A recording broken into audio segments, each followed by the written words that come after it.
Welcome to Tight Sports, the Tight Sports Megacast. This is Around the Herd, where the noise fades and the facts take over, and the Alabama athletics and the wild world of college sports get the spotlight they deserve. Tonight, we're moving fast. We're going to cover offensive line, running backs, injuries, a few words about the most corrupt program in the past 10 years. But the mass media, they will not talk about it. While many have no problem saying the South was cheating for 30 years, without question, they ain't talking about this school. You don't even know what I'm talking about. You're going to find out. So let's take a look as we go around the herd.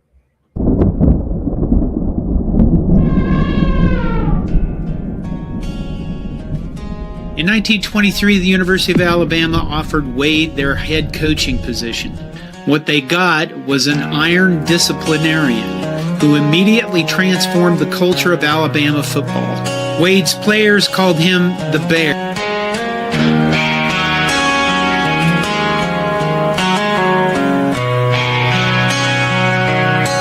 We ride with legends, we roll with pride. Way to saving the Crimson Tide. 18 rings, the record's clear. Dynasty built year after year. We teach the past, we preach the now. We break it down, show you how. From Bryant's grit to Bama's roll, we stomp the field and on the score. Around the herd, we speak the truth. Where glory lives and legends prove.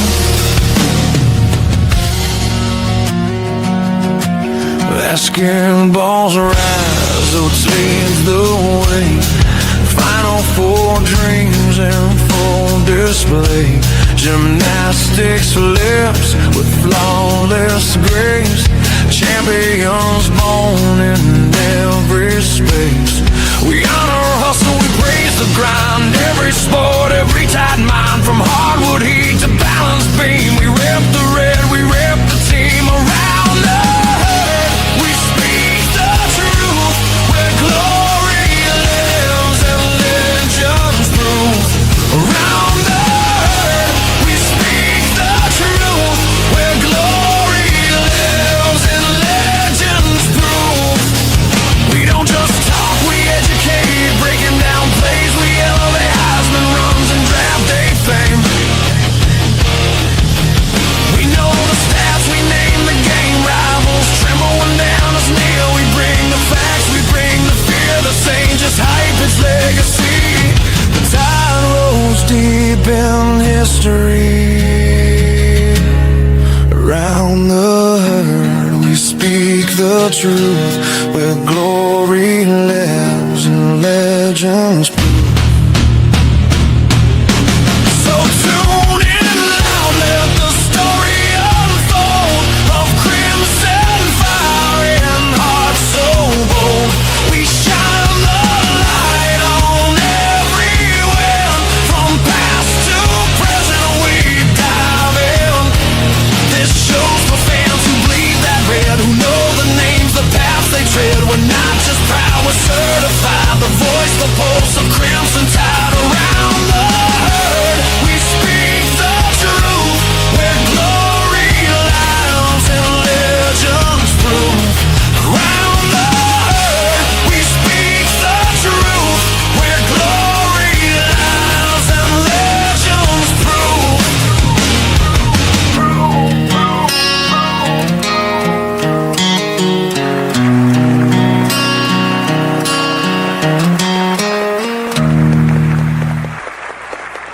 We're back, baby. We are back. Do you miss me? Do you miss me? Hopefully you do. Welcome back to the Tight Sports Megacast and Around the Herd. It's been a while. It's been a while since I did my own live show. I've been all over the place looking at things. But if you want to be a part of this inner circle and stay locked in and everything, Crimson Tide, pull up a chair and subscribe. All right? Just reach your finger out there and subscribe. We're talking Alabama football, the standard setter, the heavyweight, the legacy defining program, and the greatest dynasty college football has ever seen, period. Can you name another? No, you can't. Don't waste your time. But before we get this thing started, do me a favor and share this show with somebody who rides with the tide. And, hit that like button, drop a comment, make sure you subscribe. I'm back. I'm going to be going at least once a week, may go twice a week, depending on how much information you got. We got a lot of information to share with you tonight. We got to address a lot of things. I just got to get a lot of stuff off my chest just so I can unload as the season moves forward. All right. Now, I appreciate every single one of you for being here, whether you're watching the replay or whatever. I thank you that you have come by and checked me out. And always remember, if I successfully stimulate the happy juice in your gray matter and make your funny bone jiggle, please let the algorithm know what's going on over here and poke that like button right in the eye. Hit it in the eye. Don't hit it in the K. Hit it in the eye. That way, it won't work for you. Hit it in the K. You hit it in the eye. So now we are starting tonight's show with, right where the championships get built, the trenches, because the Alabama offensive line is the most important storyline of this fall camp. As you know, they had their scrimmage today. I think the final scrimmage for the first game, they had the big scrimmage. But going off last year, the Tide lost, I say, 4.5 starters from last year's line because one guy started, he graduated, but we had another guy fill in. Michael Carroll, who earned a freshman All-SEC honors last year, he is back. Caleb Navarro and Courtney Morgan, they went out and completely rebuilt the entire room, really on both sides of the line. I mean, they brought in 4 freshmen, a JUCO transfer, 6 portal guys, and this is basically a brand new offensive line from top to bottom. Not that there weren't some people there, but some people, they said, Arrivederci. And they just, they bust that portal wide open because that's what they need to be. They don't need to be with us. And let me be honest with y'all. That kind of turnover would scare me at any other program, but, this is Alabama. We reload, we reload. We don't rebuild. It's a new day. I don't know what's right. Can't nobody tell me what the actual formula to the portal or anything is. Is there a math? I asked in one of my videos earlier, is there a mathematical equation of transfers versus income? What's the working formula? Because who saw Indiana coming again? Nobody. Now, the new offensive line coach was the first sign I knew was going to turn things around when we hired Coach Clem. He is running this room now, and changes are happening fast. I just saw an interview from today, I think, Racine Delgado, who will be your new center. Yeah, he comes from California Polytech. He's saying that, he said, we're going to run the ball this year. You know what I'm saying? He said, we're going to run the ball this year. So this guy's coaching the NFL, the New England Patriots, and my Pittsburgh Steelers before coming back to college football. Now, I'll be honest with you. His time, he did more excellent play in with New England. He got 3 Super Bowl rings with Belichick. That was more stellar than his coaching in the NFL. But his coaching in college, I ain't gonna say it's legendary, but the last time this man ran a room as a position coach was 2022 at Oregon, and his line paved the way for a 1,000-yard rusher while only giving up 5 sacks the whole season. And this man was, y'all remember Bo Nix? He was over with little brother on the other side of the state who was an absolute failure. His life was falling apart. Went to Oregon. Now he's a starting quarterback in the NFL because he learned how to play football over there in Oregon. Yeah, this man knows how to coach blocking. And after the last Thursday scrimmage, the board said the pass protection has been really good all that week, and that the guys are starting to understand their assignments and the communication is really getting there. You got to be able to communicate. Don't look like they're doing nothing but beating each other in the brain, but there's communication that's going on. He also said that the run game's improved and that some of the early mistakes have something to do with they weren't on the line, is stuff like getting certain numbers right. And that's kind of scary because I'm like, what numbers are you talking about? Because last time when I was playing Pee Wee football, it was 1, 2, 3. So what numbers are you talking about? So I'm just kind of scared, but I think it's scared. I don't know if it was tight as hell on the line. So I don't know if the quarterback or who was out there making a mistake, but hopefully they ran the campus enough times to clean that up, or the stadium, or something really painful. Who is this? Here we go. There he is. Watercooler, what's good, man? What's good is Alabama about to go back to the playoffs. That's what I'm talking about. Playoffs. Yes, right. Going back to the playoffs. That's my pick. That's my call. You know what I'm saying? If I don't go to the playoffs, then obviously I was dreaming the wrong thing. So, I have to eat that. But I see playoffs. I see playoffs in my future. That's what's good. Now, remember, This matters so much. Alabama just had its worst rushing season since guess when? Guess when? Anybody do you know when? 1955. 1955. That's the worst rushing Alabama has had since 1955. And you say 50, what was going on in 55? Oh, do you know what? Anybody know what's going? You know what's going on in 55? They would look for Bear Bryant to come in 57. That's what was happening. So this unit has something to prove out the gate, man. Just I don't care who it is. I don't even care if you lose. I still need to see 225 yards rushing. I'm just saying they gotta prove a lot. At the SEC Media Days, the board basically leaked the three of his favorite for the starting five. He named, Michael Carroll, Will Sanders, and Jackson Lloyd, but my understanding that's all changed. You know what I'm saying? So guys have taken a lot of steps.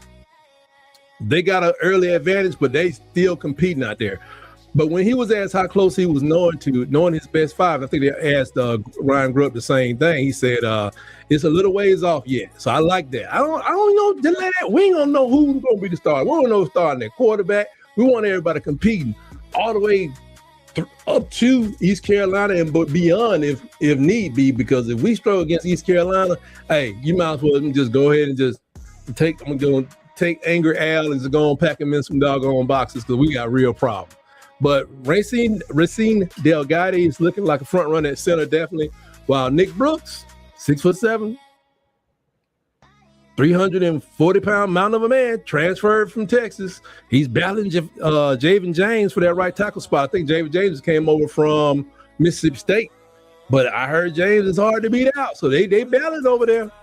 They are battling over there. Will Sanders and Michael Waldrop are going in for left guard. Last time I checked, Waldrop had the upper hand, and offensive coordinator Ryan Grubb has made it crystal clear that he wants to find his true best five before the season kicks off. So, what is that, September 5th? Take your time, baby, and let them grind. Let them grind. Let them grind. Let them cook. Let them grind. Let them cook. Because you know what? A twisted ankle here, a slightly separated shoulder there. It's a long season. A lot of people going to have to play. A lot of people going to play. But that's my sentiment on this whole thing is simple. The group is just battling. They're still building, but things are coming together. And it's good to see them working hard and keeping that competition high. These boys are really putting in work up front. And I expect to see big changes and big improvement from this offensive line as the season goes on. But it should be very much reflected in our rushing offense. We ain't have problem passing and stuff. And just to remind y'all that if you haven't already, make sure you hit that like and subscribe button. Don't miss, so you won't miss nothing on the channel. Now I want to talk a minute about my tight ends. Tight end has quietly become a strength. Sophomore Caleb Edwards is projected as the starter, of course. I mean, coming off of all SEC freshman honors, he's going to do what they call the Y. He's the Y tight end. And then you got it's more of a catching tight end, but we hired a tight end coach who's also the offensive line coach, and he requires that his people be able to block and catch. Novel idea. But we got Oklahoma State transfer Josh Ford. He's primarily a blocking you tight end. Now, I don't know why you would tell somebody this unless you just plan on just blowing people off the doggone map. That's right, playoffs. That's right. It's just playoffs. It's crunch time, man. What up, Eagle? My boys from Tuskegee by way of Muskogee County. Anyway, and the third option is Marshall Pritchett. Now, Marshall Pritchett is a junior, if I'm not mistaken, so he had to be out there battling hard. He got to really, really just battle so he can get in there, and I think he can do both. He got the size. Not sure about his hands because he ain't been on the field very much, but we have possibly, this room is possibly the closest on the team, they said, because the tight ends, they got to get better as they got better at the first scrimmage went along, but it's opportunity there. I told you, you got a guy starting quarterback in his first year, whoever it may be. Your best friend is a running game. Your security blanket is a great tight end. Great tight end play will cover a lot of issues, the broken, busted plays, your outlet guy, maybe helps out on blocking, but more importantly, is just there as an outlet to get rid of that ball. And that quarterback battle, everybody knowing, that quarterback battle is a dog fight. They going at it. They going at left and right. You got the competition between those at redshirt senior Austin Mack, who left high school early, so I don't even know how old he is. I don't think he's what. I guess he might not be 20 yet. And sophomore, redshirt sophomore Keelan Russell remained they one of the hottest stories of the summer everywhere. Grubb has repeatedly stressed that the race is pretty even, and the boy has ruled out a 2-quarterback system because he was like, they're going to play. People came out on one of the big networks. Alabama's probably going to play 2 quarterbacks. And you know the old rule. Who said it? Parcells, somebody, Madden, somebody. If you got 2 quarterbacks, you have no quarterback. Now, I can see doing it like in the East Carolina game. You know what I'm saying? You can make a decision. But that's all the room for error you got. But you want to be able to see it against your top-notch defense. Don't laugh. That defense is number 13 defense in the country overall. Yeah. So if you can tell what they can do against them, you should be able to make a decision. But after the first scrimmage, the boy admitted that he didn't feel any close to a decision, saying both have executed better early before improving as the scrimmage wore on the two wore on. But the 2 freshmen behind them, Taden Evan Coward, gotta get that right, and Jet Tomala, they also had impressive reps. They were limited reps, but they were impressive. Hey man, there's some people that can sling out there. Tomala had a nice deep ball to Ryan Coleman during the media window. All eyes on the August 20th scrimmage today, of course, as the staff pushes towards naming a starter. So we close.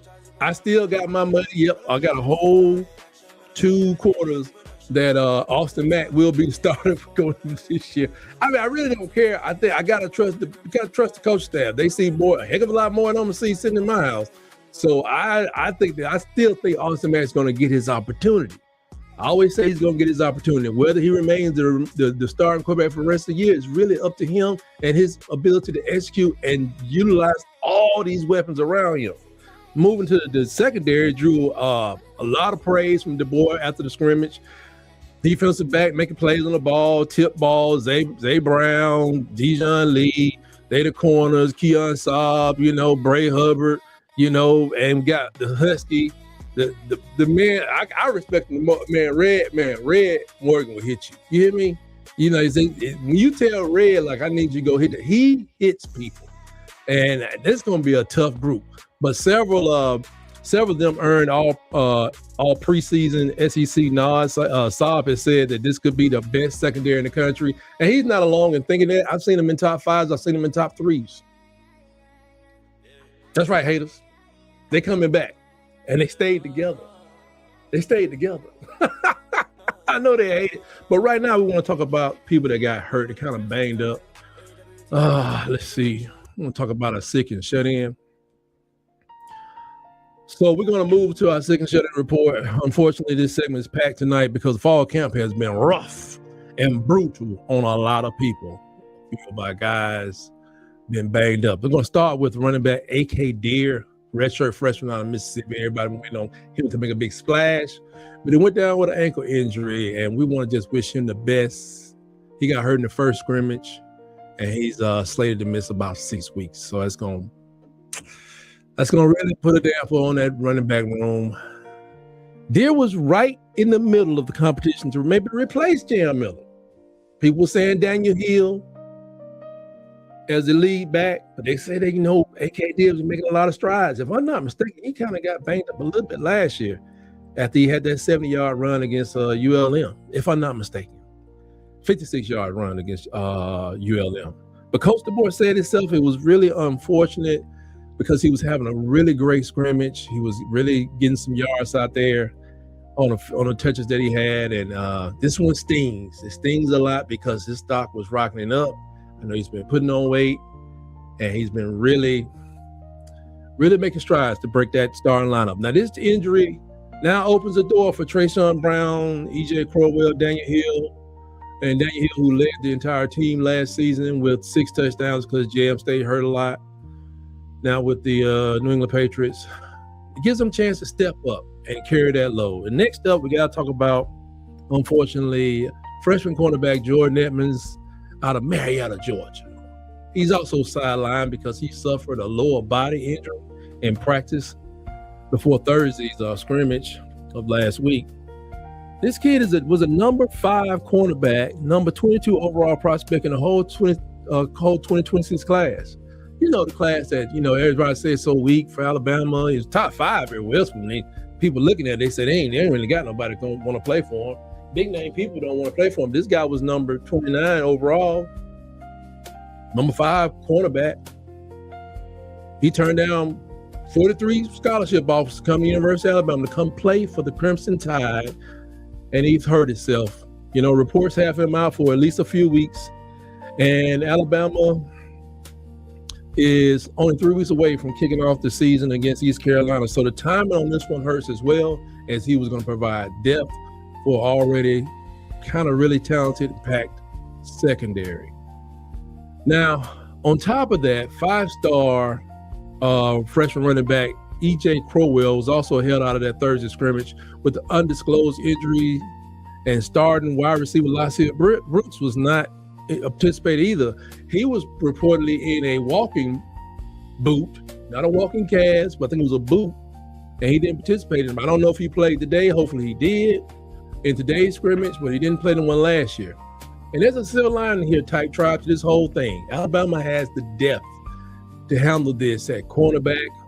Xavier Brown, Dijon Lee, both ready to go. That's exactly why we recruit the way we do.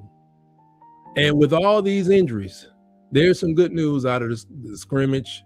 Treshaun Brown is trending up and making tough runs on the tape while the other running backs are banged up. And that's what we want to hear. Linebacker Luke Metz, he's been singled out by the board for running sideline to sideline like a man on fire.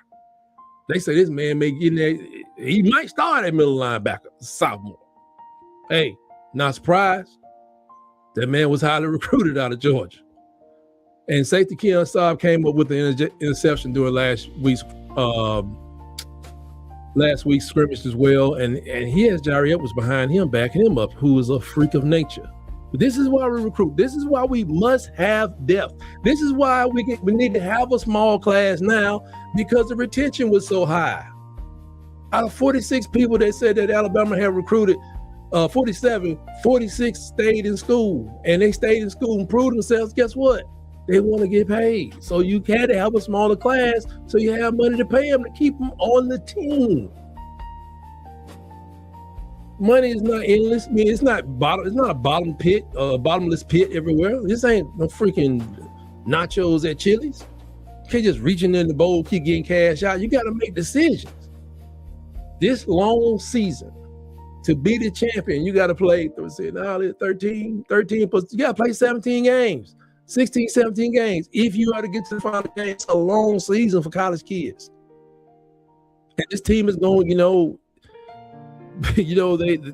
we're lucky that these are the younger players with experienced guys ahead of them. These are not the most experienced players we have. And I think we're going to be okay. We're going to keep recruiting. We're going to pray for these guys and hope they get better and return really soon and be able to participate when they're ready and pick right up to being the great Alabama players we expect them to be. Now, let's flip over to the defensive side. We're going to stay over there for a little bit. The defensive side of the ball and the number 13 defense this year. I expect these guys to flat out dominate. Just dominate everything that gets in their way this year. We got a lot of unknowns on the defensive line. We got a lot of unknowns on the linebackers, but I got a feeling that this defensive line is going to be a top 5 group come the end of the year. Yeah.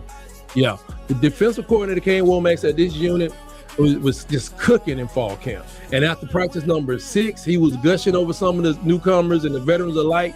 So let's start with Devin Tompkins. Tompkins didn't even have to come here. He just wanted to take his game to the next level. He could have stayed out there at USC and went to the NFL.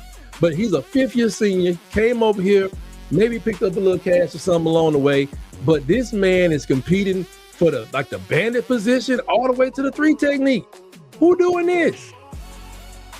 this man is this man has a special skill set playing. Tompkins can move and play from the bandit to the 3 technique, which gives him all kind of flexibility when it comes to being a play caller. He can move them around like chess pieces right there in front of the quarterback's eyes. As soon as he says, down, set, that man goes here. If y'all remember, a long time ago, Curry, Copeland, 1992, Gino Toretta was looking at that field. You Curry, you got Copeland. You got Curry, you got Copeland. You got Curry, you got Copeland. In the first play of that game, Gene Stallings put Curry and Mike Dubose. That was Brother Oliver. They put Curry and Copeland on the same dang on side of the field. What did Gino Toretta do for about 2 of the first 7 plays? Time, damn it. Time out, damn it. The film said it was going to be on this side and that side. Ain't nobody talking about my line span. You gotta see the movie. Anyway, the defense as a whole is getting rave reviews from the first scrimmage, with one former player saying that the unit looked like the Alabama of old. And that's exactly what we want to hear. Jamarian Latham, the longest tenured player on the entire team, has been standing out on drills, man. I'm glad to see that he's come back. I think he coming from a big injury last year. I'm glad to see he's back in the mix. I think we lost him early after the first game. And the story of camp has been, the deliberate reshaping of the defensive front. Yeah. Now, I will admit they had people on the team who are no longer there. They were small defensive linemen. And I think the team learned that that's not what they wanted to do. Defensive coordinator Crane Womack revealed that the staff ran numbers on SEC defensive line frames over the past 2 seasons, and he found the Alabama ranked 14th in height and 15th in weight. And he said that it's a gap, he said, that directly hurt the run defense. Now, this is a 13th ranked team in the country defensively. All right? So his blunt philosophy, if you don't like it, the stuff your ears, but I'm going to say what he said. He said, mass kicks ass. Working with General Manager Courtney Morgan again, the staff attacked the transfer portal to add size. Womack said that the unit now sits at 4th and 5th in the SEC in the average frame, calling it a much better place now. Now, this man had a smaller line, emphatically a deliberate smaller line, and they still 13. Bruh, people telling us how a new quarterback go in the SEC and do all the same way the quarterback did last year that was young and they had never played in the SEC for a long period of time. And the only time we saw Ty playing was against USF, and he looked horrible. And came out last year, almost was in the Heisman run before he got hurt. And before everybody figured out we really couldn't run the ball. But my question to the haters is, who gonna score on these people? These people are ready to dominate in more ways than one, and part of beating Alabama is going to be scoring. If it's only for 2026, it's going to be a tough place to live trying to score on the University of Alabama. Trust me. Now, the starting trio that's locked in early is USC transfer Devin Tompkins at bandit position. Oregon transfer Terrence Green at nose tackle. He's a huge man. And returning sophomore London Simmons. I think London Simmons was all SEC freshman last year. I'm not sure about that. Don't hold me to it. Offensive coordinator Ryan Grubb, he was asked on August 10th to name the defenders that's causing his unit trouble. And he named Tompkins first. And Womack praised his special skill set, as I said earlier. And, it's a very physical presence is what he has. Behind him, the room is deep. Edric Hill, Jeremiah Beeman, he's back after missing 2025 with a knee injury. Kendrick Bingley Jones, Steve Bolo Mbuma. If you don't know who this man is, go look up number 25. Don't look him up in the guide. Go look up just photos of Steve Mboma. That's Mboue. Just go look at his pictures. They say he's ready to make a splash this year. Isaiah Faga, and Fatuatoa Henry, giving the Tide roughly a 10 rotation of ready bodies. The deepest and most versatile front of the DeBoer era. How do we get here? Sometimes you got to come in, Saban left you a nice little car, little ride. Okay, I got to do the window. Saban was kind of short, so you got to let that thing up a little bit. You lean back in it, you get to drive, and you're like, man, but it's still sputtering. Well, it don't drive for me like it drove for him. You know why? Because you ain't him. So now going into year 3, they don't figure some things out. It's called learning, everybody. First scrimmage, the defensive line has just really been consistent, and he cautioned against taking the unit for granted. That's for y'all haters. The unit is expected to be situational. Tompkins can slide inside on third downs with the Wolf linebackers such as Yanze Pierre. Y'all remember him? Dez Zulu, they call it Umuyo Zulu. I got to figure out how to pronounce his last name. Moving to Bandit. We can do all kind of wicked and sadistic things to these quarterbacks this year. With Edric Hills and Mboma, they figure into the passing down packages. Because I don't know if y'all seen Steve Boma. He's kind of hard to keep outside of your line of scrimmage. Yeah. I don't know if he can do it this year. Like, he seemed like he was like a 1 or 2 play guy. And that may be in the first quarter, maybe in the second half. But 2 plays out of 3, he is coming into your backfield. And I love every minute of it. Womack has been emphasizing the violence as a key word for this run defense, and that's the kind of mentality that makes opposing offensive coordinators lose sleep at night. Nobody get no sleep. Y'all better buy some no-dos. Now let's talk about this secondary again, because it's probably the most loaded position group in the entire roster. Not just the starters, but the backup as well. Alabama returns 5 defensive backs started last year's at least 5 games last year, right? Because I think Jackson and Dejan Lee was going back and forth. Xavier Brown, Dejan Lee locked in at corner. Keon saw Bray Hubbard holding down a doggone safety spots. And Red Morgan is likely to be the starter at Husky. But all these guys are going to be rotating at some point with some very, very talented people. But during the scrimmage, like I said, Keon had an interception. DeBoer specifically praised the secondary for making plays on tip passes. And that's the kind of ball awareness that wins games. Gets you off the field in second, third and long, whatever, third and long. Linebacker Caleb Woodson, the Virginia Tech transfer, just got named to the Buckus Award watch list for the nation's best linebacker. Now, how you transferring schools and you still ending up on doggone awards? I mean, he's bringing 152 career tackles and 11.5 tackles for losses with him. When these guys got in the portal and started shopping, they did some doggone serious shopping. These guys ain't no slackers. His own teammate Justin Hill described Willen as just being all over the place, saying that his weight, his speed are exactly what you want in a linebacker that can fly around and hit people. Fly around and give him some. You know what I'm saying? Cause havoc all over an offense. Xavier Brown and Bray Hubbard both got the name to the Jim Thorpe award watch list, which goes to the best defensive back in all of college football. So the national recognition is already rolling in. And I think we're gonna have some defensive linemen going to end up in some awards lists by the middle of the season. 4 Alabama linebackers have won the Buckus Award in program history. Can you name them? C.J. Mosley, he's pretty good.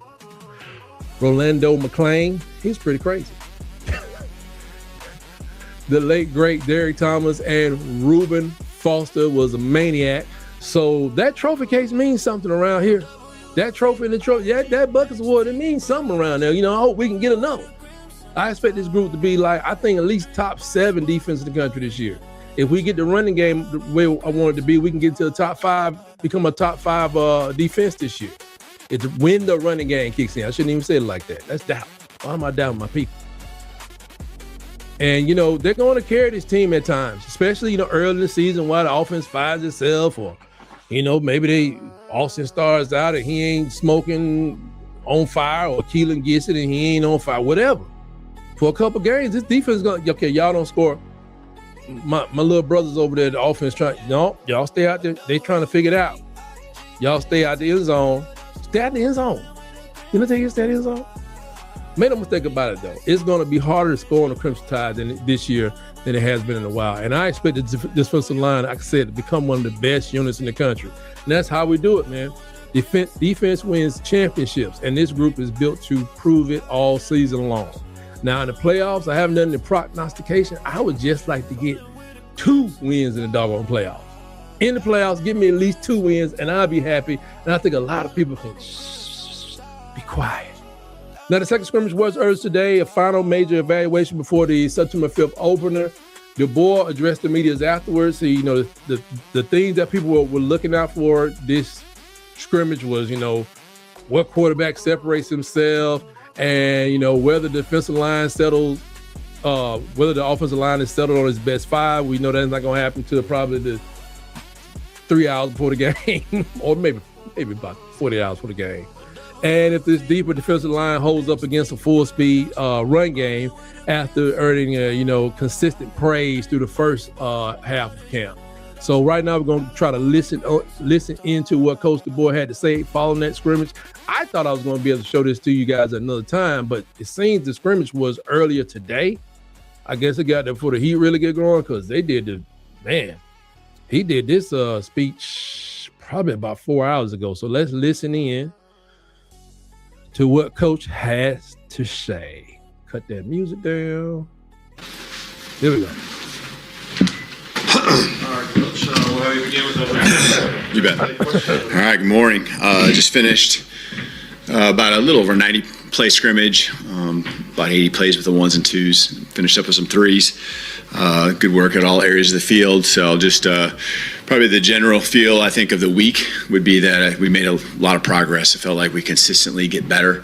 There's no drop-offs, and that's what I want to see. We still got some big weeks ahead. I think that it was this time a year ago where we didn't continue to take those strides, and so that'll be the challenge moving forward. But some good stuff to learn from. Love having the officials out there. We were much cleaner, especially pre-snap in this scrimmage than what we were last scrimmage, and even in the week of practice. So it was good to see that. But just getting their input and interpretations on some things, it's good to have the officials out there. So a lot of the guys that you'd expect, I think, are doing a good job. And, managing the scrimmage, you don't see it all. So, but there's a lot of guys, I think, that you'd expect, the starters in particular, that I think just consistently do their thing. And so some guys that I'm sure you'll ask about that are behind them that are pushing for spots. So we got some competition still going at a number of places, and that's healthy for our football team. But I thought today was a really good day. Thanks, Coach. Let's start with Charles. Nothing earth-shattering so far. Let's see if the reporters can ask questions that'll keep everybody awake on my podcast and that work for the University of Alabama. My goodness. On the far right. Yeah, hey, Coach, just what did the quarterback show you today, and do you feel ready to make a decision after the second scrimmage?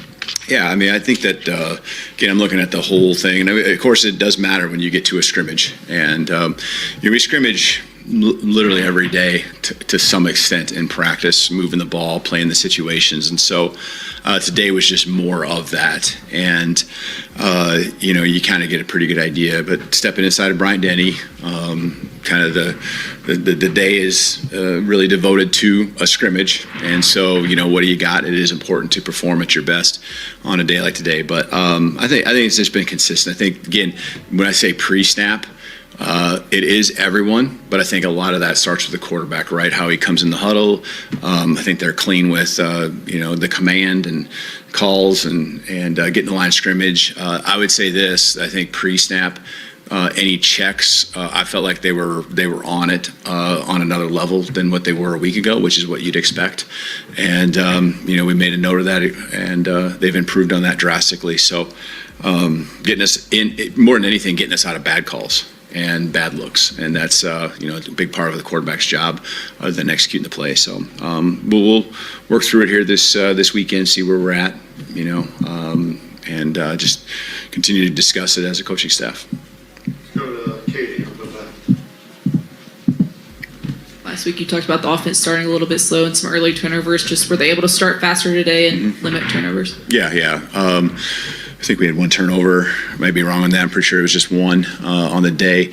And just, again, the intentionality is what I love to see. And last week, the defense, the intentionality on the energy, not just starting, but how they were at the end was really important to them. And that was really tied to a scrimmage scenario and situation we had earlier before scrimmage one, where they dropped off. And, we made a note of that. And then that was, kind of the offense's job now to make sure that they address the areas where we fell short. And I thought they did that. I think they came out and moved the ball down the field early and consistently.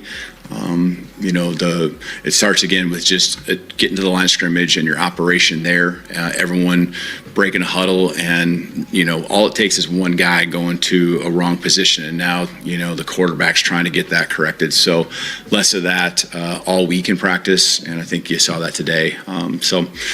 The offense, I thought, did a much better job. You can see that they're honing in on the things that they do well. There's always areas that are weaknesses across the team that we need to continue to work on. The one thing about offensive football, you get to kind of decide what you want to do and what your identity is. And so I think we're really doing a good job the last 4 practices of working in that manner. Let's go to Chase on the right. Who had to sit this scrimmage out, and did you get out of this scrimmage healthy? Mm-hmm. Due to injury or anything? Yeah, injury. As far as just guys that are still out, EJ is not scrimmaging. I'd expect him. We're really hopeful that sometime next week he's coming back to step on the football field and practice. I would put Latsier in the same category. Did not scrimmage today. Nick Sherman did suffer an injury today, and he'll be evaluated to lower extremity injury. And so that was it as far as any injuries that happened in the practice today. So is there anyone else here wondering about? Okay. Mike, on the left side. Just how ready do you feel like Trayshawn Brown is to contribute right away? And I was going to ask about EJ, but there we go. You just gave that. Yeah. I just really think that Trayshawn, especially going to camp, that's the question, and you just feel more and more comfortable with him out there. I felt pretty good about him as a ball carrier. Based on what we saw this spring. He's just always working on ball security and the things that just, it's faster at the college level, but he's really adapted well. And then it just leads into pass protections and any checks the quarterback makes. And you can see he's a smart guy. It matters to him. So he's definitely not noticeable in a bad way out there. He's going out there making plays and continuing to progress. And I think EJ was heading that way too. So it'd be good to get him back out there on the field. Colin? Imagine being able to build an app with your name on it. I guess that's enough of that. Well, they were just asking questions, asking questions, and they weren't really getting to the substance of the matter. I'm just glad to hear there's not that many injuries. Nick Sherman did go down, suffer an injury, say he's going to be reevaluated. I figured Latsier was going to play, and they say he said he'll be back in practice with EJ Crowell next year. There's a lot of, it's coaches talk. I could go through the other questions.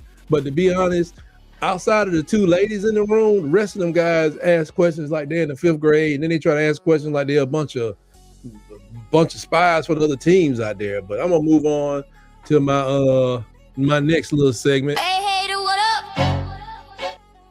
Yep, that's right. Time for the haters. We gotta talk about this haters. When somebody dishes the doggone Crimson Tide with a baseless take, I'm about to be all over it. I don't care. I'm gonna say something and nobody else is gonna say anything, because it's just I'm getting sick and tired of being sick and tired of talking to the same people talking crazy.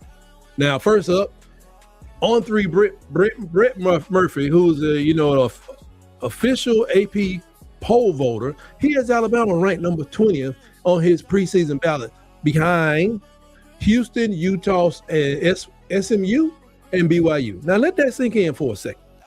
Let that sink in. I'm gonna just let that sink in. Just inhale the stupidity. Houston, Utah, Alabama could play them in one weekend and go 3 for 4. You think I'm lying? Matter of fact, play 3 of them on Sunday and play the 4th one on play 3 of them on Saturday, play the 4th one on Sunday. We may drop that late game on Saturday. Houston, Utah, SMU, BYU is how this man has set up his AP votes. Let that sink in. A grown man with actual votes is telling the world that SMU is a better football program than Alabama. And that's just flat out dumb. Boo that man. Yeah. This is the team that was in the SEC championship game, lost to a champion, SEC champion. Played in the college football. Yeah, we got monkey stomped. We got destroyed by the eventual champ. But ranking us behind 4 teams that didn't even sniff the kind of success we had last year, that's just pure hateration and stupidity at its highest level. And that's some bull crap if you ask me. Time will tell who looks like a fool. This dude or University of Alabama, because this is crazy. And it ain't just Brent McMurphy. The coaches poll has Alabama at number 11. That's a little bit better, but I think it's still some tweaks right there. The lowest preseason rank for this team in 18 years, since 2008, where we started unranked and still play for the SEC championship. By the way, lost to Tebow. These people don't see nothing coming because they don't have time to look at all this. Look at my doggone TikTok over here, wondering if I still got it going on. Okay, all right. TikTok want me to draw a puzzle over to this thing. Is that do it right that time? Thank you very much, TikTok. I'm still here with you. I'm supposed to be on the doggone screen. Oh, I'm so sick of this thing. I'm gonna stay up TikTok when I see him. I'm supposed to have a doggone background up here and everything. It's just showing the green screen. It's trash.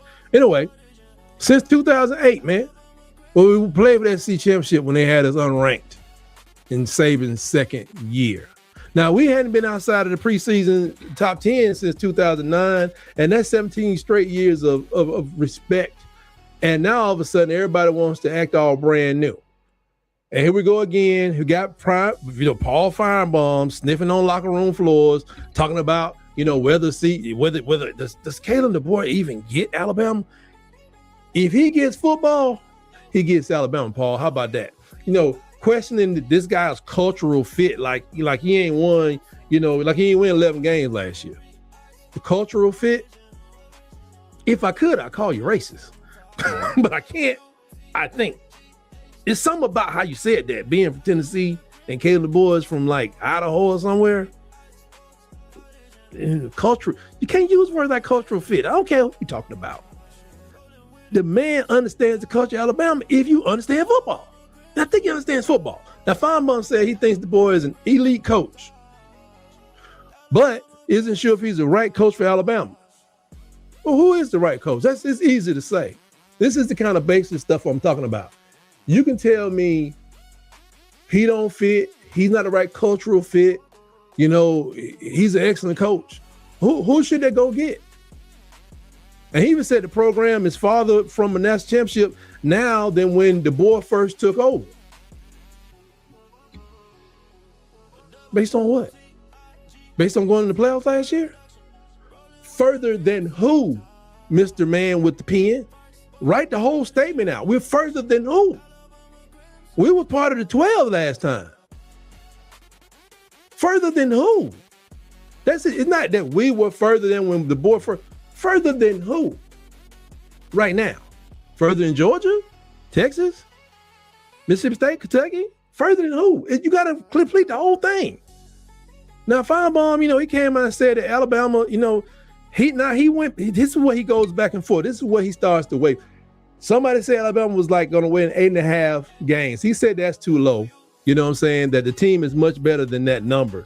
So even the haters don't even agree with each other. It's just crazy out here right now. I look at that schedule and you show me 4 wins. I don't know. I got to give you $1 something. It's probably 1,000 of y'all, but I give y'all by a penny, 1,000 pennies. How about it? A penny per person. Haters. The haters don't agree with each other. Tell me how many we're going to lose. I'm saying 10-2 or better. What you got? And then call the teams out. I think we'll be shaky with Georgia. And I ain't worried about LSU. No. I'm looking more at Tennessee. Maybe continue to do their thing. Outside of that, I ain't worried about nothing. And when Nick Saban tried to soften the ground for DeBoer, saying that a 50-player roster turnover was, fair reason to lower the expectations. Feinbaum went on to tell the GOAT, stop it, coach. I'm not buying it. What the hell we need you to buy? Are we here to, first of all, with words, when you're talking about a game that got to be played, you ain't trying to impress nobody. The Feinbaum was sitting there talking like he was talking to Nick Saban, like he was a dad telling his kids it's okay to strike out in a Little League baseball game. Like the boy just something like Nick Saban, some loser that he was talking to on the streets somewhere. But he's right about one thing. It's not okay, at Alabama. Losing is never okay here. Losing 4 games and continue to lose. So, let me be fair. The quarterback battle between Keelan and Austin, it's a real question mark. Neither one has started a college game, but I look back at Ty. Ty hadn't played much, and when I saw him play, I was like, oh my God. When he did play. And he was eventually replaced by Melrose. But don't nobody want to talk about that. He came out last year, and everybody was like, oh my God. We going. This guy's the truth. Give him the Heisman Trophy. That was his first year starting, folks. This would be Austin Mack's first year starting, or Keelan Russell. So, yeah, there are legitimate questions here, but dropping this team to number 20 behind SMU, BYU is ridiculous. And everybody with eyes, you just know better. Chris Todd does not back down from a challenge based on words of a pencil pusher that's sitting behind a desk making ballots in August before a single snap has been played. We're going to let this team play it out on the field. And when Alabama's back in that doggone playoffs, and when back in the playoff conversation in early November, in the playoffs, all these haters, they can cook their own damn words and eat them themselves. So that's how we're going to handle the hater section every single time. When I find a hater, I'll pour them out. And I'm not going to argue with these fools. I just want to let you guys know what they're saying about your team. And we're going to let the scoreboard do the talking, because I heard 8-4, and I'm like, who? I don't know if you saw, I even had a film I did about a month ago. Somebody had us losing to Kentucky. When you get a minute, go check out that record against Kentucky. Through all the good, the bad, through the Perkins, through the Currys, through the DuBois, the Franchionis, the Shula. Go look at the record against Kentucky. Kentucky ain't exactly Vanderbilt, but it's Kentucky. Let me get back into my thing. Let's get upbeat. Now let's flip the script and get into some upbeat camp notes, because even with all those injuries, this program is proving that, we got bright shining stars all over the field, and that's the way I like it. Starting with we talked to the aforementioned Trayshawn Brown. That's S-H-A-W-N. I couldn't remember it was S-H-A-N. Oh, how he did this, Trayshawn. But he's a 3-star running back that nobody outside Tuscaloosa is talking about. I made a thing back in doing the 8A game. I made a comment about him. Oh, how did Texas let this man get out of the state? And somebody said, man, how many running backs there are in Texas? I said, I don't give a damn how many running, but this one right here, the one in Alabama, shouldn't have got out of Texas. I'm just basing it on his production in high school. How his team did. The program he played at. How did this man was he too short? Was he not fast enough? I said, if y'all got, if the state of Texas that year, which would have been last year, if y'all have 10 running backs better than this guy, still in the state, that came out of his class, let me tell you now, Texas A&M, UTEP, Texas, what's the other team? Texas Tech, they're about to win the national championship. But I don't think they have that. I don't think they had that. Brown only got into the 2026 class after Javari Barnett flipped his commitment back to Illinois at the last minute. Thank goodness. So he was a backfield, the unknown, and now he's turned into a gem. With A.K. Deere and E.J. Crowell banged up, Brown has, capitalized on every single rep to get his hands on. In the spring, the boy says, I don't know how he does it. He just finds those yards that's just not there. Because they were still trying to figure this line thing out. Caleb the boy has praised his instincts, his explosiveness all spring, all summer. Now he's about to be behind some guys. He's about maybe the second or third back. And I love it. It's a perfect example of the great job that Gordon Morgan and his coaching staff have done, found the talent that didn't have a fancy recruiting profile, and and giving him a real opportunity to show what he's about. Now let's talk about the sleepers on the team.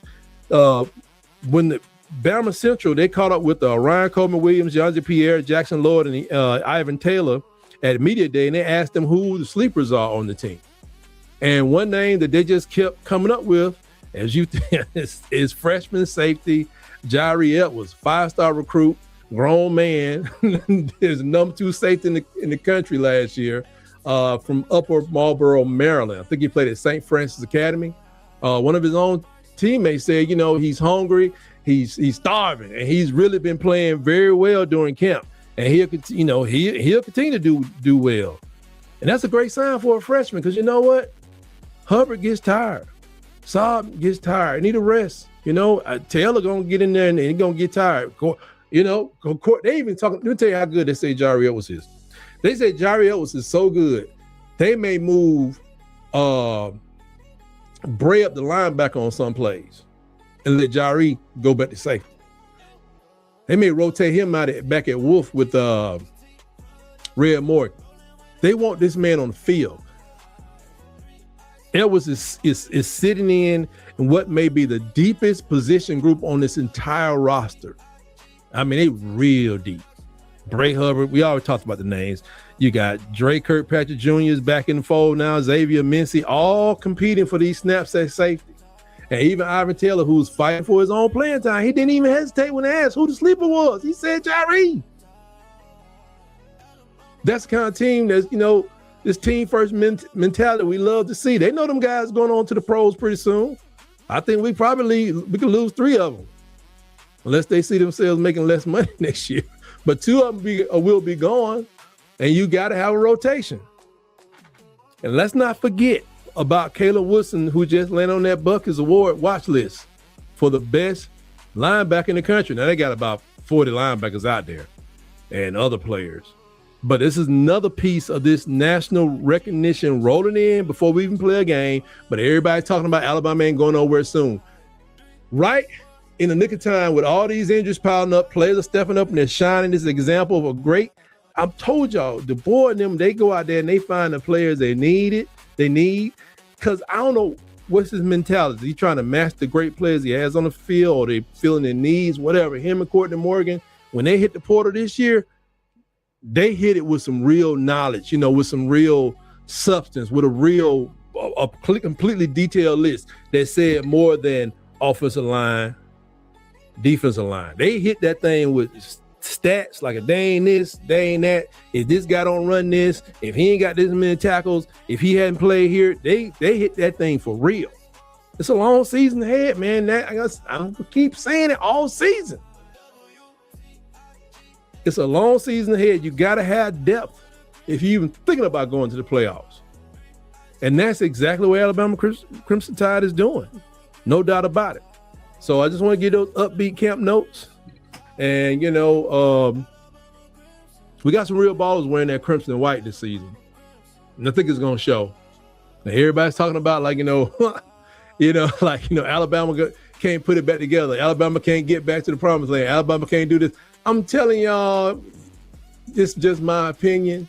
When they expand this thing out to 24, and I think they will, because you look at the rate, the percentage, 64 teams to 300 and some teams in basketball, 24 to 130. It's about the same percentage. So I can see them expanding it. And making that Final Four is really going to mean something for coaches, whether you keep your job or lose. Because to be honest, I think Alabama can win a championship in the next 4 years. But do I think we can win 2 in the next 5? I don't know about that. That's a stretch. But 1 in the next 4? Yeah. 2 in the next 5? It's a lot of money out there, people. Got to remember, Nick Saban said his first year NIL was $2.5 million. Alabama's allegedly paid paid $40 million this year, give or take a couple million. Just doing a little basic math, some of that little Tuskegee University math I learned a long time ago. It will cost $110 million to field a team for the University of Alabama in 2031. It's a little thing called trajectory math. It's real easy, especially when you put it in ChatGPT. Now for our What the Hey part of the show, where it covers stories that might make you scratch your head, might make you smile. And today we have both of those for you.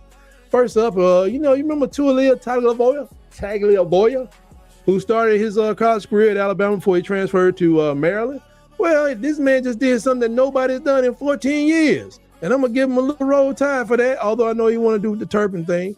But Tualia suited up for American Samoa in the Flag Football World Championship. And he led them to a 38-32 upset win over the United States. I'm trying to figure out, did we miss something?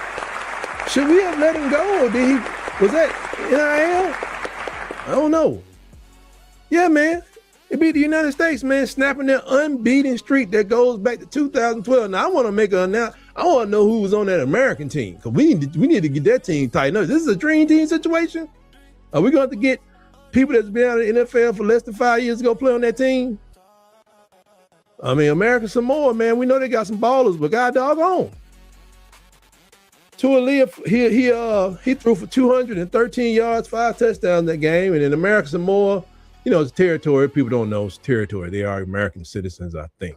Yeah, because some people that's territory, they're not citizens. But I think American Samoans are citizens of about 40,000 people, 45,000 people out there. And they beat down the gold standard, man, of the sport. So I'm happy for Tualia, and he got the Alabama connection and using his talent for good.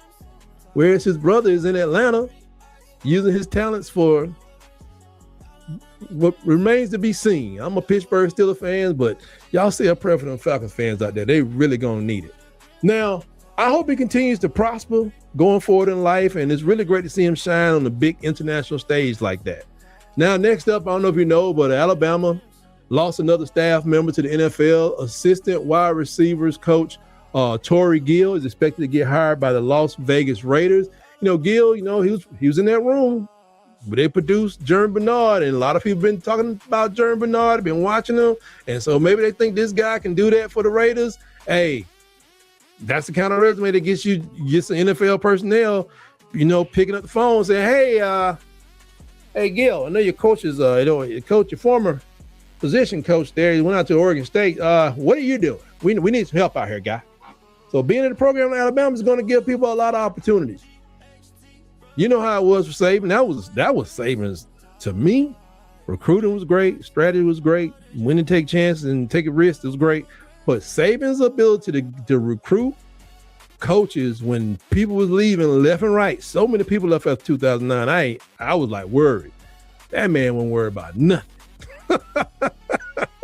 But I want to wish this man the best as he moves forward and tries his hand in the NFL. That's just how it goes when you're the blue blood program. Everybody wants a piece of what you got. They want to know something. And that wide receiver room has been pretty good at Alabama for a while.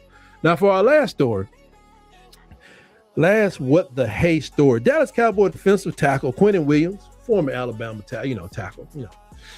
He is a former Alabama star, national championship. He just got paid, y'all.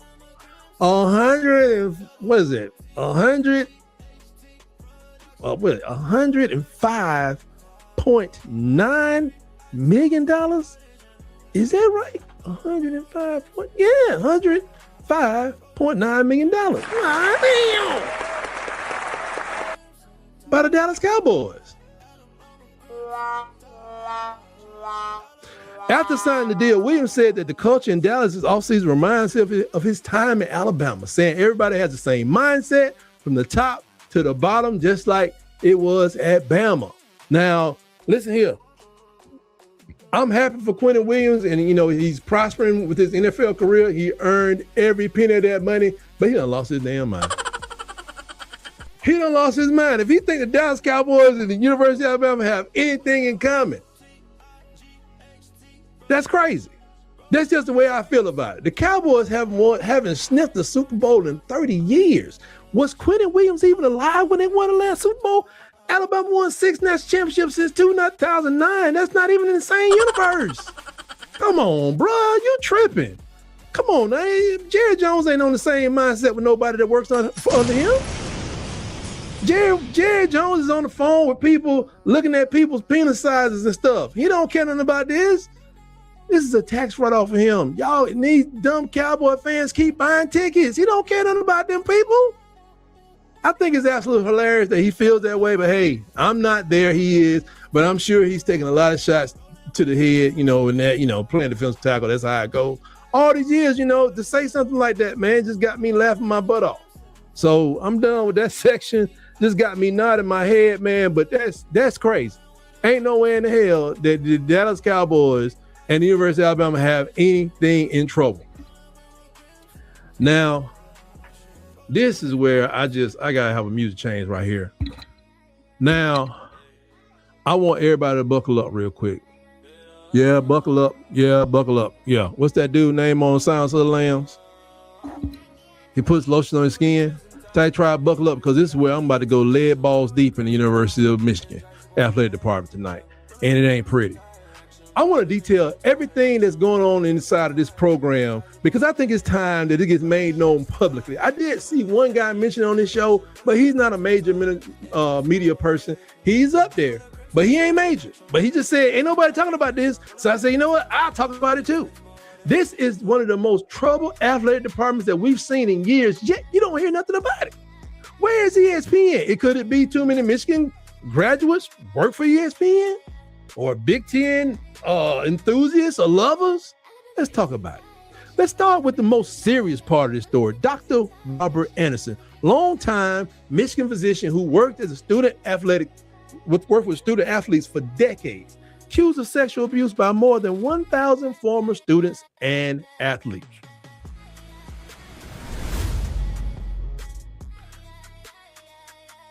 Sexual abuse by more than 1,000 former students and athletes. A university commissioned investigation and found that a pervasive, long-running pattern of misconduct. And in 2022, Michigan agreed to pay $490 million settlement with over 1,000 claimants. Claimants? No, people who got touched. 1,000. Go through that math. That's 400? That's 449,000 a piece, ain't it? It's at Michigan now. Now that man had access to students over years without effective intervention, and that is serious and it's sickening as an institutional failure as you'll ever find in college athletics. But I'm not done. Let's go back to this championship team they just had, the Michigan. Let's go to the football program. Let's leave the whole athletic department alone for a second, and let's go to the football team under Jim Harbaugh. NCAA found violations during the COVID dead period, improper contact with recruits, and they said Harbaugh, he gave false and misleading information to investigators. I remember a young man who gave false and misleading information to the NCAA, and his name is damn Dez Bryant. He lost a whole damn year of eligibility. A whole year. Lost his last senior year because he lied about having dinner with Prime while being questioned in a dark room with a spotlight in his eye, men in suits. And he was a young man. Took a whole year from him. Michigan accepted probation, a recruiting restriction for that one, and Harbaugh got hit with a 4-year show cause order, meaning that any schools that hires him has to answer to the NCAA first. You got to ask them first. But hey, don't worry about that. Then after that came the sign stealing. Connor Stallions, they threw it all down on him. Connor Stallions ran an advanced scouting operation that cost thousands of dollars to complete, by the way. This man was not making that much money. Making good, he had a good living, but he went, based on the technology I saw, that man would have had to take every damn dollar he took that he made and put it into this project, from the tickets and the technology alone. But where these people went to opponents' game stadiums in person and recorded sideline signals, which is flat out wrong. I mean, who was doing the investigation? Bill Belichick? This happened during the same season that Michigan won the national championship. The same season. And the penalties that came down included probation again, roughly $30 million in financial sanctions, which I guess that probably took all the championship money away. And then Harbaugh ended up with a 10-year show cause penalty. The only thing people worry about, he's going to the Chargers. So man, we're gonna really miss him. He's going to the Chargers now. He's gonna be great. What about the Chief? What about the ring? What about the championship? But I'm not talking about this. And Sharon Moore, he got hit with some NCAA discipline behind that too. So it just wasn't the rogue staffer. It kind of went from the rogue staffer up to Sharon Moore, and they said, yeah, I take that hit. This was systematic, institutional failure. And by the way, with 4 and 10 years, if something happened to the Chargers tomorrow, is Jim Harbaugh even allowed to coach? Why has he not been outright banned for he's already 58? Just tell that man don't come back no more. Meanwhile, we got a dude over here, everybody trying to get him off. He can't get off the doggone thing. He did some stuff that's actually illegal now. Jim Harbaugh did something. What's the guy's name? Defensive coordinator. He was a coach at Tennessee. He was a defensive coordinator for Alabama. He did something that was illegal then. And I think he still can't get approval by the NCAA to get a job. But this man got a show cause 10 years. I bet you if he left the Chargers next year, he'll be right back in the doggone team. No doubt about it. Because somebody is asleep at the wheel, and that's why I don't blame Michigan people. I blame the NCAA because they're trash. But I want to know, man, show cause stipulations have not been handed out equally. What's that dude named? Jerry something or Jeremy something. I can't think of his name right now. But let me keep on going. There's a former core offensive coordinator, Matt Weiss, who got fired in January of 2023 after the university learned that he was under a police investigation for allegedly accessing private accounts of thousands of people. HIPAA, there's a Student Privacy Act, there's Basic Privacy Acts. Just accessing files. He's just sitting there wild now. He a damn core offensive coordinator. He up there like he had the Bursars off. Like he in admissions. Federal prosecutors charged this man in 2025 with numerous civil lawsuits. They prosecuted him in 2025, but numerous civil lawsuits emanated out of this football program following the women who say they were his victims. And that raises serious questions about how does Michigan screen these people?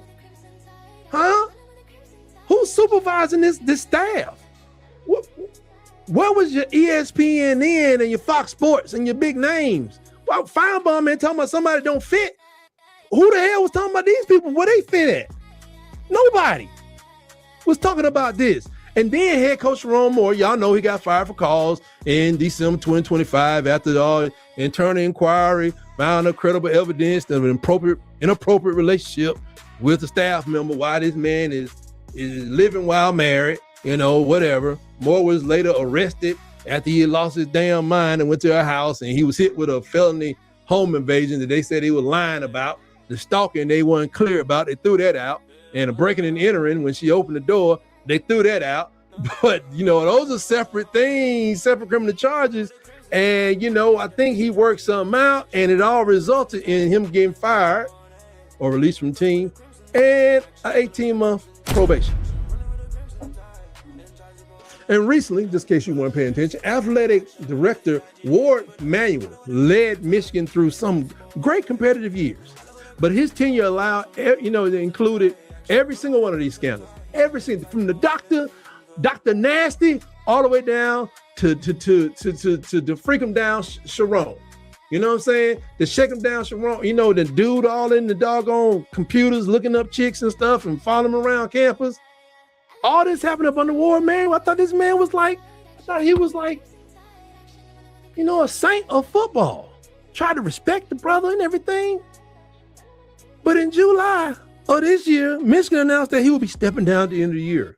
His contract was not going to be renewed. Not to mention this athletic director who just stepped down. I call it getting fired. When you making millions and you stop making millions and you ain't leaving the job because you done and you sick, whatever.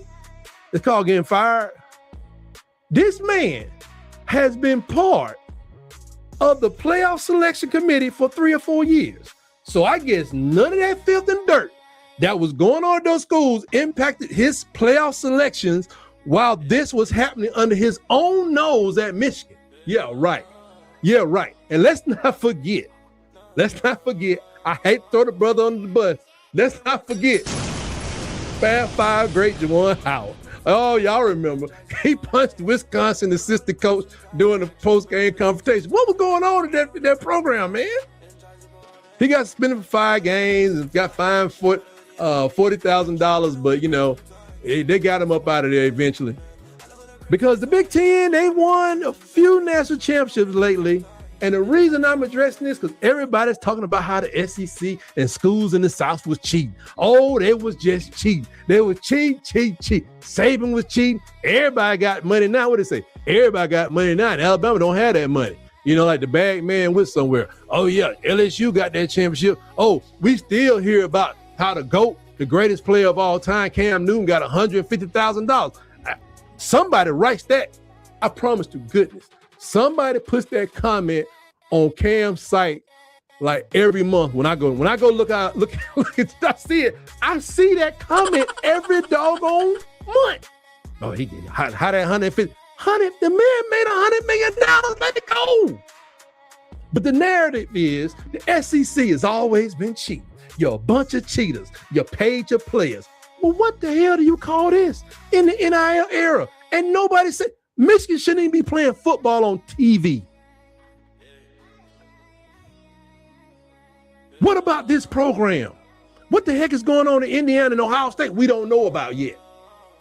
It's kind of spooky. And it kind of spooky how Indiana just popped up there and they just won the whole thing, just beat the snot out of everybody. Is there a story? We're going to get a 30-30 in about 2 weeks on the doggone, on what they do up there at Indiana, how they got their players in, how they really got their players in. I'm just saying, tell me something. Because this don't make this. I'm just here to say the quiet part out loud. I'm yelling it down the middle of the street so everybody can hear me. Stop playing with me. Stop playing with the champions of the SEC, especially the Crimson Tide. At some point, somebody's got to coach, no matter what players you got on the field. Either Signetti can coach or you can't. Harbaugh can coach or you can't. But I'm just saying, this stuff that was going on in Michigan, Ryan Day 2, this stuff that's going on in Michigan, it's be above and beyond. And it's been public, I guess, the whole time, but nobody said nothing. You talking about 1,000 women complaining? Thousands of students getting a jelly finger from the doctor that they don't want? Or something like that? Hold these programs accountable the way you hold these up. Jeremy Pruitt is his name. Jeremy Pruitt cannot get a coaching job. Last time I checked, he's coaching with his daddy. But you telling me that all you got to do to hire Harbaugh is to go and get a approval from the NCAA with all this stuff going on, Sharon Moore, the cheating scandal, the improper contact? Because see, the story I heard was it was just some cheeseburgers during the dead period. That's the only thing Jim Harbaugh did. And then they tried to push all that cheating stuff on Connor Stallions. And then they end up finding Sharon Moore a little bit. Then Sharon lost his mind. And there's some other stories out there about a coach and racist comments. They had to let him go. And there's several other people. This is just a high level. That program is scandalous. I ain't heard nothing like that in Miami or since the Miami days. But they wasn't doing that. Miami wasn't doing what Michigan did in the last 3, 4, 5 years. Miami was having some parties. They was tossing it up, but they wasn't doing this. I don't know what the NBC proudly called them the Catholics versus the cons. Everybody in college. There's a bunch of black men in college. They cons now. I don't even remember people going to jail down there. Michigan got people going to jail. Sharon Moore got 18 months probation. And I'm here to talk about it. I ain't gonna go over this over and over and over again, but damn, that's a lot. That's all I'm asking for. Level playing field again. We cheated all the time. Yeah.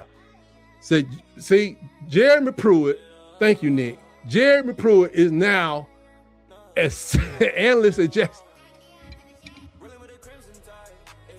If anybody, did Jeremy Pruitt have a coach that was looking up everybody at the school trying to get dates and harassing women? No, he was not. I don't know what he did. He just did some funny business it was illegal now, but it's okay now. It's illegal then, but it's okay now. This man better just breaking back in. Everybody been trying to get this man a defensive coordinator for years. And Harbaugh just out here wilding out. They got go look up Michigan, do your own research. They got other people at Michigan that got in trouble with this program. They may not have been position coaches or may have been assistant position coaches. They got a whole bunch of foolishness going on. And my friend who don't like Alabama or Auburn, he always asks me, he said, why did that Michigan dude just skedaddle for the NBA like that? The whole team left and he left too. He was like, I don't want to be up there no more. Probably was worried about the safety of his family, if you ask me. Now, if you haven't already, please smash that like button. I got to calm down. Woo, got to calm down. That had me high. But now I was just looking at the story and looking the stuff up. I cut it down. I shrank that story down. Woo. Anyway, smash that doggone subscribe button. You know, so you know what's going on. Golly, I think I overdid myself. Can somebody bring me an emergency beer? Then my final thoughts. All right, time to wrap this thing up with my final finishing thoughts, man. We got a couple feel-good family stories, you know, to close out the night. Defensive coordinator Kane Womack. Golly. He has been working side by side this camp with his own brother-in-law, Dominique Stadzinski, who spent the last 3 years as the head strength coach over at Auburn. Yeah, you heard that right. An ex-Auburn staffer now in the weight room helping our guys probably learn what they need to do based on the strength I saw last year, that team. But we already got the wide receiver coach over there, Derek Nix. Anyway, stop playing with the champions of the SEC, man. You know what I'm saying? Especially the Crimson Tide. Man, I can't let that story go, man. But yeah, you heard it. He's in the weight room helping to build the Crimson Tide. And Womack said it's been awesome seeing him in his element, doing great work with the players. On top of that, you know, Kane's own father, Dave Womack,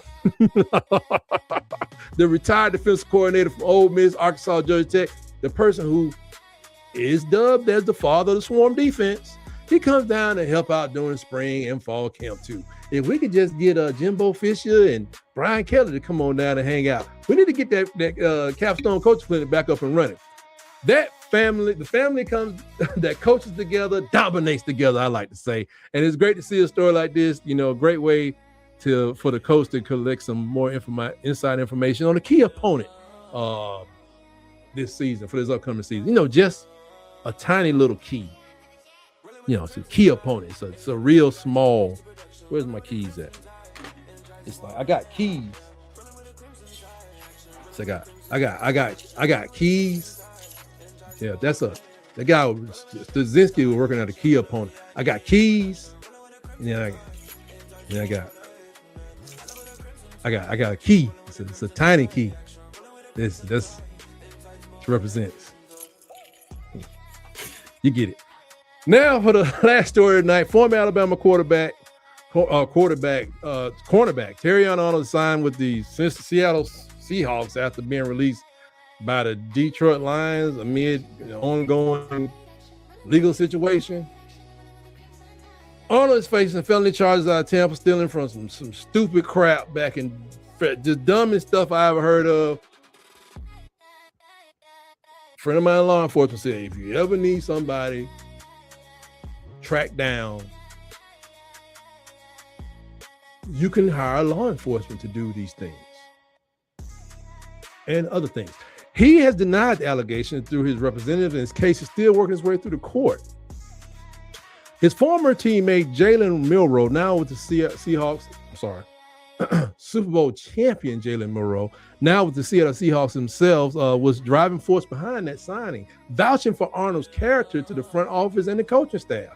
Even Nick Saban submitted a letter of reference on Arnold's behalf during this whole process. And I tell you something about the kind of relationship this young man's built while he was at Alabama. with his coach and his teammates, and you just got to be careful. Now, I tell you, now Nick Saban wrote a lot of letters for a lot of people, and I got a chance to read some of them, and I'm not saying he was lying. I'm not saying Nick Saban was lying because I wasn't there. But I read one of them letters, and I was like, okay. But hey, that chapter, hopefully it'll be behind Terrion Arnold, and hopefully we were praying for him. He can get through this and do everything he needs to do to get his career back going. Him and other players out there that's in trouble. And I pray this does not backfire on Jalen Monroe, who has a lot to give to the NFL. I think he can get his chance somewhere to be a starting quarterback, but I hope he don't get burned by sticking his neck out for his friend. And like I said, I guess it's all up to the courts what they decide, whether he'll be with the Seattle, the reigning Super Bowl champion Seattle Seahawks. But at least, I hope he just get cleared of everything before we judge him too harshly, because it was stupid. I've done stupid stuff before. It just didn't land me in court. This is what good friends do sometimes. They show up for friends when things get out of hand. And with that being said, I'm praying for Terrion Arnold tonight, along with the people that are hurt all over the doggone SEC. And I pray that he grows from this situation and other people learn how to do better in this situation. No matter how it plays out in court, because you do the crime, you got to do some time, or you got to pay the penalty or something like that. It's just the way it is. I'm a stickler for law and order, as you can see. That's how I just wanted Michigan to get their whole title thrown in the trash can, because they are a trash program, the most corrupt program we've seen in years. That's going to wrap it up for tonight's show, Tight Tribe. I appreciate every single one of you. Let me get these couple of comments over here. This is the Huggy Beard who's waiting for a beatdown from me. That's what's up. That's what's up, Huggy. I just bit my tongue, but I'm a professional, so I'm keeping on going. Well, really, semi-professional. There you go, cussing. This man is half Auburn Tiger, half Seminole. It's crazy. He still will not answer the question of who he was going for when was it Dion and what's the doggone Auburn played Florida State. It was a great game, but Auburn had Lawyer Tillman. Lawyer Tillman was like I think he was 6'6", but I'm thinking 6'8" tight end. He had a wonderful college career, but that was one heck of a game. I think Florida State won that one at the very end. But Huggy, you got payback coming. But make sure y'all like this video, subscribe to the channel, and follow us everywhere we go so you don't miss a single show. Woo! I want to shout out to my Steelers family out there wherever you are. Thank y'all who hung in for this long period of time, and thank y'all who watched all the way through on the replay. I'm about to get out of this thing. My mouth is dry. And we'll see you. I know we'll see you at least next Thursday at around. I'm just not sure, but life is all over the place. I'm in a Sharknado right now. Everything's going all over the place, and I'm just glad to be back. But I will be back next week at some time. Stay tuned. Turn those notifications on so you'll hear me coming.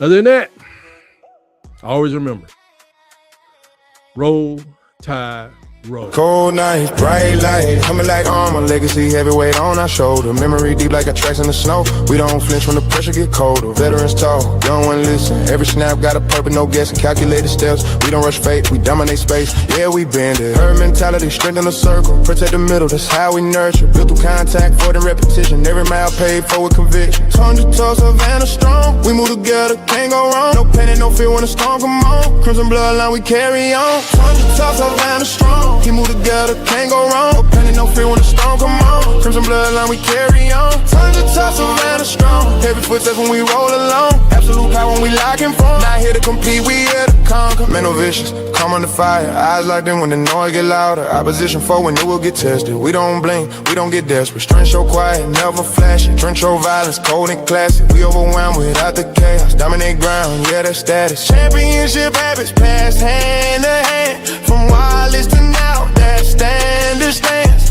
History talk, but the future answer. Every down feel like a slow moving avalanche.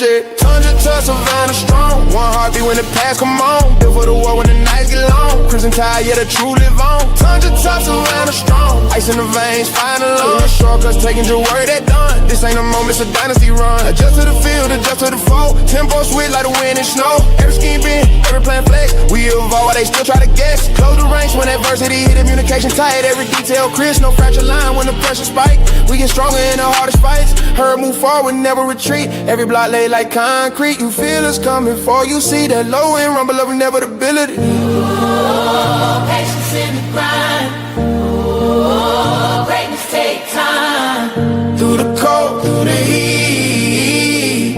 Every step was meant to be. From the tundra to the throne. From this family, we grown, unified.